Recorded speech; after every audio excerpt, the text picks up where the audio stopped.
Urfun itu kebiasaan orang secara umum. Jadi tidak ada batasan sekian gram, sekian miligram, tidak ada. Kalau pada umumnya orang sudah mengatakan itu besar, maka dihukumi besar. Kalau orang mengatakan itu masih kecil, maka dihukumi kecil. Misalnya kalau kita punya piring, kemudian dihias dengan perak hiasannya sebesar benang misalnya, atau lebih sedikit, maka itu masih dihukumi kecil. Tapi kalau hampir penuh, jadi gambar-gambar yang berasal dari perak itu hampir penuh, keramiknya kelihatan tinggal sedikit, sudah pasti itu hukumnya yang besar. Jadi tidak diperbolehkan. Walau sakka, lamun mamang sapa man fil kibari ing dalem gedene, fal aslu mongko te asale iku alibahatu wenang. Kemudian tadi kan disebutkan batasan besar kecil itu secara urfi.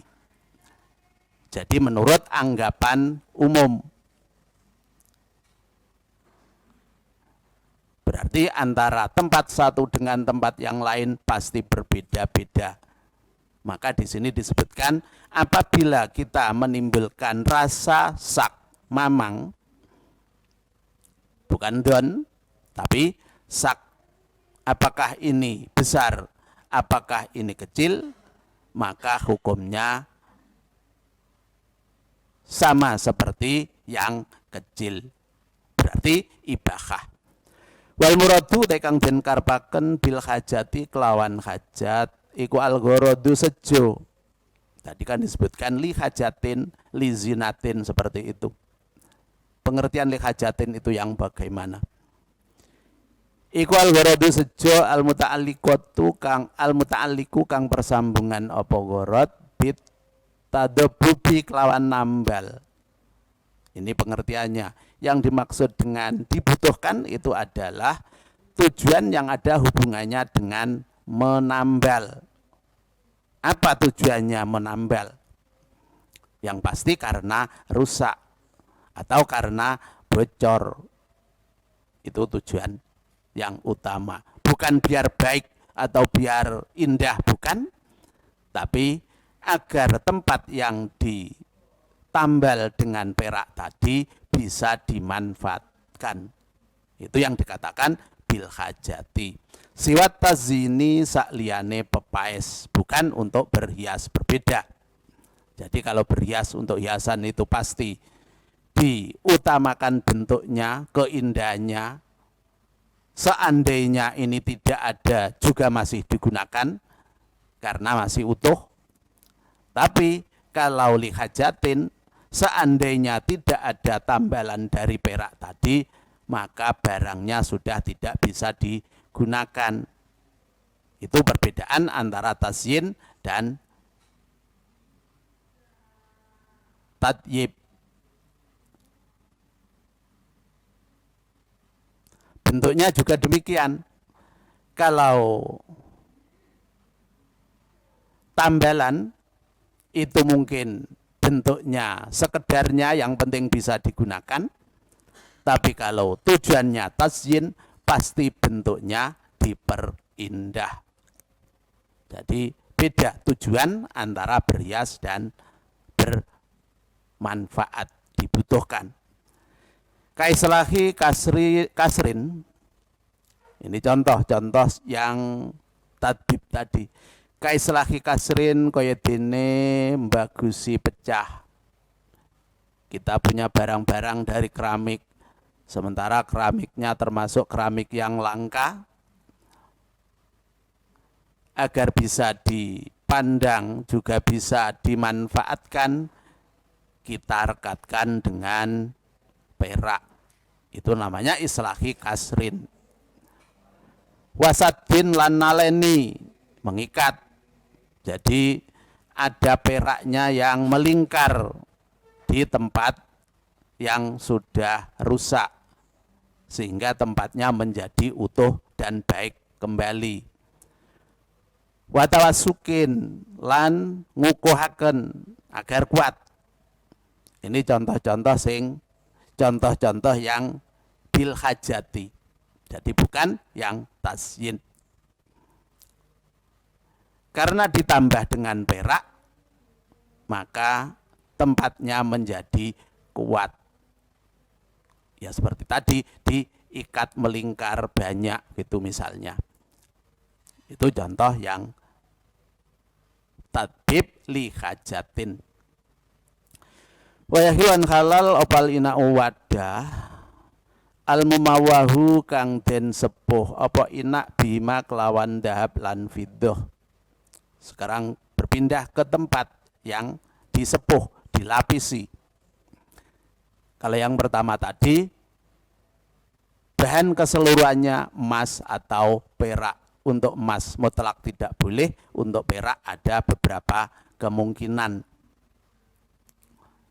Kalau bentuknya asli perak digunakan tidak boleh, tapi kalau untuk menambal atau menghias asal tidak terlalu banyak, masih dihukumi sedikit, maka diperbolehkan.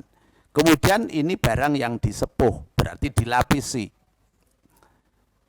Barang-barang yang dilapisi dengan emas dan perak itu hukumnya yahilu, boleh digunakan.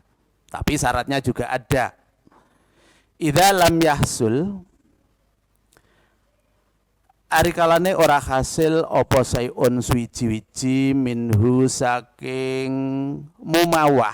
muwawah perkara yang disepuh bil ardi kelawan den panasaken alan nari ing atase banyu. Ini syaratnya. Dengan syarat apabila prabot yang disepuh tadi dipanaskan tidak menimbulkan cairan dari sepuhan. Jadi emas atau peraknya yang menempel tidak luntur. Karena itu menunjukkan tebal dan sedikit. Beda kalau cuman sedikit dipanaskan tetap tidak akan larut.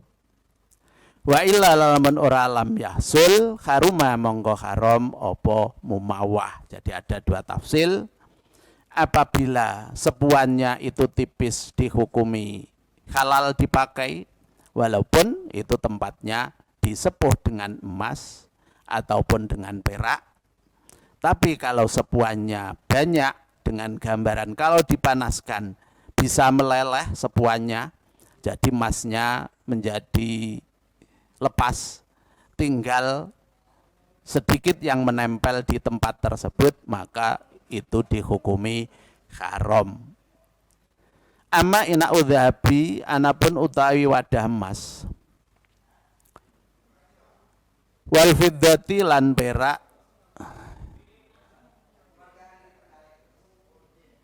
iku idza gusya arikalane den tutupi apa inak binuhasin kelawan tembogo au nahwihi utawa sepadane nuhas bihaisu satarohu kelawan sekira nutupi apa nuhas ing inak fa innahu monggo temen sedune inak iku yakhillu halal apa inak. Kemudian ini pembahasan yang lain, bukan yang disepuh atau bukan yang asli dari emas perak. Sekarang kalau tempatnya itu aslinya emas, jadi asli emas, inaudhab wal fiddah, tetapi keadaan emas dan perak tersebut dilapisi lagi husia dengan tembaga atau yang lain. Jadi misalnya kita punya cangkir emas, kemudian kita cat dengan warna-warni sehingga tidak ada yang tahu kalau cangkir tersebut berasal dari emas ataupun dari perak. Itu namanya ghusia. Ataupun tadi yang menutup dengan tembaga, berarti yang luar secara keseluruhan berbentuk tembaga. Yang dalamnya emas, tapi yang luar semuanya tembaga. Makanya digambarkan bihaisu satarohu, dengan gambaran tembaga tadi menutupi seluruh tempat. Jadi tidak kelihatan sama sekali. Fainahu mangko temen seduhune inak iku yahilu halal opo inak. Tempat yang demikian itu hukumnya halal dipergunakan karena emasnya tidak tampak. Jadi orang yang memakai tidak bisa sombong lagi, tidak bisa membanggakan diri lagi. Ini loh saya minum dengan emas, padahal yang kelihatan perak, nggak bisa membuktikan.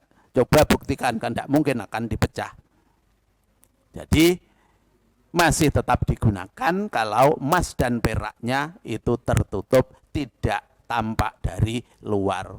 Liana ilata tahrimi krono temen studi alasane haram iku al ainu zat ma'al huyalai sartane gumede. Ini alasannya. Kenapa kalau yang tampak emas peraknya dari luar tidak diperbolehkan, tapi kalau tertutup dari luar masih diperbolehkan karena hukum haramnya penyebabnya adalah ain, barangnya yang digunakan emas.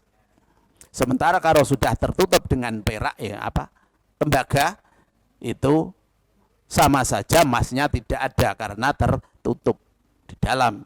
Jadi yang menyentuh, yang terkena air kalau untuk tempat air itu juga yang luar. Kemudian ma'al huyalai, sifat tinggi hati, sombong. Karena tempatnya sudah tidak kelihatan emasnya, maka tidak bisa menunjukkan sifat tinggi hatinya. Karena dianggap itu hanya tempat biasa yang berasal dari tembaga. Wahuma utawi karone ain lan huyala. Jadi ini loh saya memakai emas untuk minum. Siapa yang bisa menyamai saya khuyalaknya seperti itu? Iku maujudani maujud karone fil awali ing dalam wadah kang awal. Yang awal tadi dibahas pertama hukumnya haram mutlak apabila tempatnya dari emas atau perak yang asli tanpa dilapisi sama sekali. Binasani ora barang kang kaping pindho. Yang kedua ya yang ini tadi. Walaupun di dalamnya emas, tapi yang luarnya bukan emas. Atau emas misalnya kita plaster penuh atau dicor semen lagi, yang penting tidak kelihatan emas, itu juga masih diperbolehkan. Dari luar tidak kelihatan sehingga tidak bisa dibanggakan. Hadza utawi iki yahilu iku filisidamati ing dalem nglanggengaken. Jadi untuk seterusnya emas perak tidak boleh digunakan. Seterusnya yang dilapisi tadi juga boleh karena keadaannya tetap dilapisi. Amma fi'lut tamwihi, anapun utawi penggawe nyepuh. Tadi yang dibahas menggunakan barang yang disepuh itu diperbolehkan asal sepuhan tidak tebal. Kemudian sekarang yang dibahas orangnya. Bagaimana hukumnya orang yang melakukan penyepuan? Amma fil tamwihi anapun utawi penggawe nyepuh walisti jari lan nyewa lahu krono tamweh. Jadi orang yang melakukan penyepuan dan orang yang menyuruh melakukan menyepuh iku faharamun mongko haram mutlakon kelawan mutlak. Ini yang harus diperhatikan. Orang yang menyepuh hukumnya haram, orang yang menyuruh menyepuh juga dihukumi haram. Tapi kalau menggunakan tadi hukumnya makruh. Jadi bingung. Terus bagaimana? Ya tidak usah menjadi tukang sepuh ataupun menyuruh orang lain untuk menyepuh kalau tidak bisa menyepuh sendiri.